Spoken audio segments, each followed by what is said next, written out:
Marwar bulletin देखने वाले सभी दर्शकों को चंद्रमोहन कल्ला का नमस्कार। राम राम निखम्मा गणिसा। आज के समाचारों में खीसर में भले ही हनुमान बेनीवाल की पत्नी कनिका बेनीवाल हार गई हो, लेकिन हनुमान बेनीवाल के तेवर वैसे के वैसे हैं।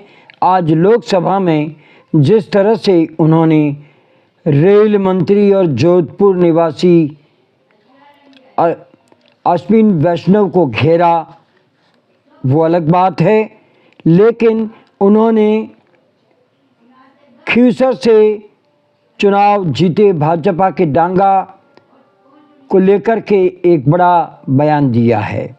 उन्होंने कहा कि ऐसे नेताओं का राजनीतिक पापा तो मैं हूँ। आखिरकार खीसर हारने के बाद हनुमान बेनीवाल ऐसे बयान क्यों दे रहे हैं? क्योंकि डांगा को राजनीति का र शब्द हनुमान बेनीवाल ने ही सिखाया था। वे हनुमान बेनीवाल के सारथी रहे, बेनीवाल का कंधा से कंधा मिला करके चले और राजनीति की ABCD सीखी। अपना जनसंपर्क के दौरान अपना दायरा बढ़ाया। गत चुनाव में भाजपा के लालच में आए अपने राजनीतिक गुरु के सामने खम्भ ठोक दिया। राजनीति का र सिखाना हनुमान को भारी पड़ता नजर आया, लेकिन जाट समाज ने गत बार हनुमान बेनीवाल की इज्जत बचा ली तो हनुमान बेनीवाल करीबी मुकाबले में विधायक बन गए थे। इस चुनाव में हनुमान बेनीवाल की बीवी कनिका बेनीवाल को इन्हीं मतदाताओं ने स्वीकार नहीं किया, लेकिन हनुमान बेनीवाल की झोली लेकिन बोतल से निकले बाड़मेर के सांसद हो या खीसर से डागा हो, इनका पॉलिटिकल पापा हनुमान बेनीवाल ही कहलाएंगे, क्योंकि इन्होंने राजनीति में ABCD हनुमान बेनीवाल से सीखी।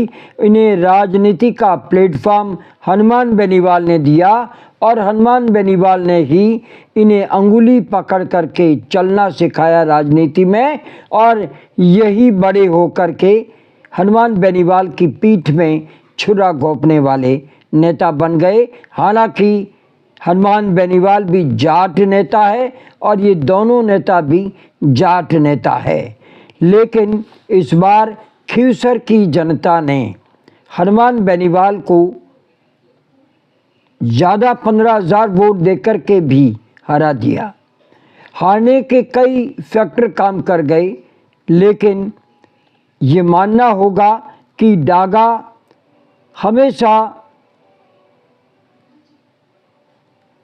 बेनीवाल के शिष्य रहे हैं और ये सारी दुनिया जानती है।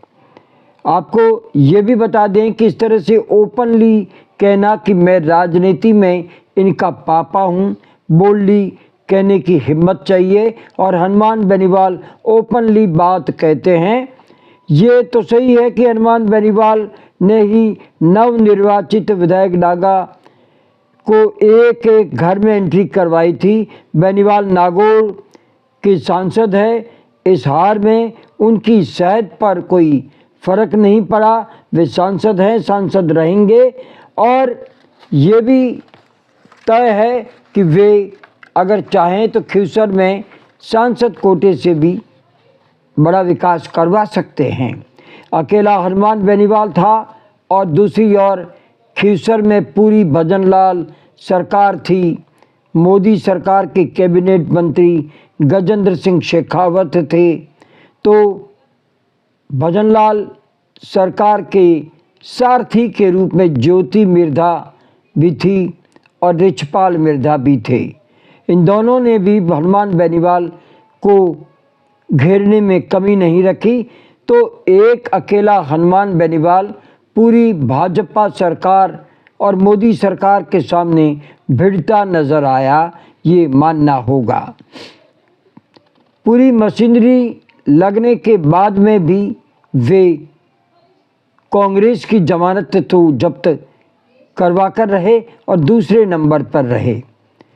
ये तय है कि कुछ राजपूत नेताओं को अगर टिकट मिल जाता तो वे कांग्रेस से नाराज़ नहीं होते और ये वोट अगर गठबंधन हो जाता तो शायद कनिका बेनीवाल सीट निकाल जाती, क्योंकि राजपूतों ने ऐन वक्त पर भाजपा में शामिल होकर के भाजपा का साथ दिया और इतने वोटों से ही हनुमान बेनीवाल की पत्नी कनिका बेनीवाल हारी है। अब आपको ये बता दें कि जब पूरी सरकार खींवसर में थी और 7 में से 5 सीटें भाजपा ने बम्पर जीत के साथ में विधानसभा में प्रवेश करवाया है, तो ये 5 ही सीटें अब भजनलाल से किए वादे के अनुसार बजट मांगेगी। तो अकेले खींवसर को बजट देने का वायदा भजनलाल सरकार करती रही है और बम्पर 10% भी बजट खींवसर को भजनलाल सरकार देती है तो दूसरे जो विधायक बन कर के गए हैं वे भजनलाल का पल्लू पकड़ेंगे। और अगर बजट नहीं देते तो ये मान करके चलिए कि हनुमान बेनीवाल अपने संसद कोटे से 25% बजट खींवसर पर पूरा खर्च करते हैं तो वे कहेंगे कि मेरा चेला जयपुर से बजट नहीं लाया और मैं सांसद होने के नाते खींवसर की झोली भर रहा हूँ। आपको ये भी बता दें कि अगर भजनलाल सरकार अपना वायदा सभी जगह पूरा करती है तो इतना बजट तो सरकार के पास नहीं है।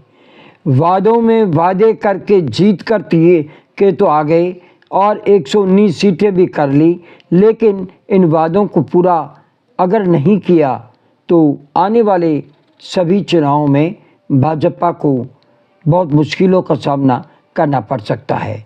बहरहाल हम आपको ये भी बता दें कि कई फैक्टर हनुमान बेनीवाल की रालोपा पार्टी को हारने के लिए काम कर गए, जिसमें गजेंद्र सिंह खींवसर, जिन्हें खींवसर में राजा कहा जाता है और वे चिकित्सा मंत्री भी है, उन्होंने अपनी मूंछों पर ताव देते हुए ये कह दिया कि अगर भाजपा खींवसर में हारती है तो वे अपना सिर मंडवा लेंगे, अपनी मूंछें मंडवा लेंगे।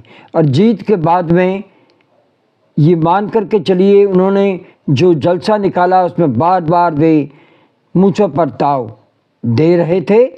तो ये भी तय है कि ऐसे वक्तव्य से राजा की हार ना हो, राजा की हार से उनकी मूंछों का मंडन ना हो, तो कई वोट 10% से 8 से 10% वोट वे भी भाजपा को दिला गए, जो कि कनिका बेनीवाल की हार का कारण बताए जा रहे हैं।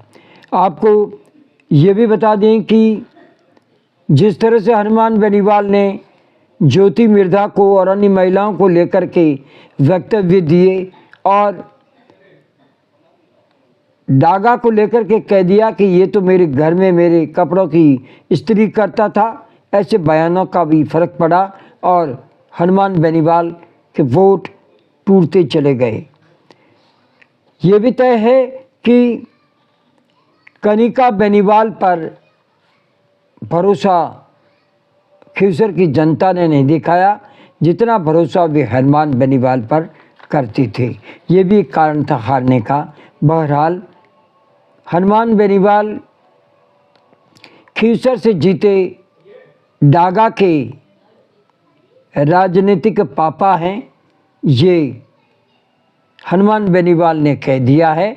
और देखते हैं खींवसर में भजनलाल सरकार कितना विकास करती है और जितना विकास करेगी ये मान करके चलिए हनुमान बेनीवाल को उतना ही नुकसान होगा। लेकिन भजनलाल सरकार के हाथ में इतना विकास करना भी नहीं है, वे ज़्यादा से ज़्यादा सड़क बना सकते हैं, बिजली की कुछ समस्या दूर कर सकते हैं, लेकिन या कल कारखाने खुल जाएं या यहाँ पर खदानें खुल जाए, खनन हो, ऐसा लगता नहीं है।